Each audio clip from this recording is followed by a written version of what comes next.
और खान के खिलाफ हुकूमत नाकाम। तोशाखाना रेफरेंस में इमरान खान, आसिफ अली जरदारी और नवाज शरीफ के तोशाखाना के रिकॉर्ड्स को अवाम के सामने रखने का मुतालबा करते आए हैं। उन्होंने इससे कबल हुकूमत को चैलेंज भी दिया कि तोशाखाना रेफरेंस की खुली समाअत की जाए। जरदारी और नवाज शरीफ ने तोशाखाना केस से गैर कानूनी तौर पर कीमती गाड़ियां ली हैं।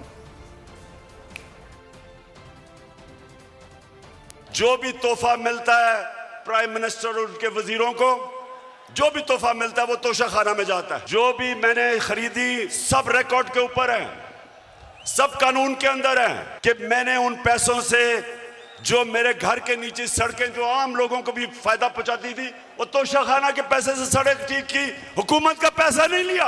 इस लेवल पे इन्होंने जाके कोशिश की है कि किसी तरह हमें डिस्क्रेडिट करें। तोशाखाना केस मैं फिर अपनी कौम के सामने एक और चीज कर, सारों का जो इस मुल्क के प्राइम मिनिस्टर्स और प्रेसिडेंट बने, जो इस मुल्क के अंदर बड़े बड़े ओहदों पर रहे हैं, सबको तोहफे मिलते हैं, सारों को इन्वेस्टिगेट करें। क्या लीगली जो भी उन्होंने काम किया है कानून के दायरे में किया है या कोई चीज गैर कानूनी की है। मैं आज फिर आपको कहता हूँ, जिस दिन ये होगा सारी चीजें मैंने कानून के बीच में की है और मुझे पता है कि किन को उन्होंने कानून के दायरे में नहीं रह के की।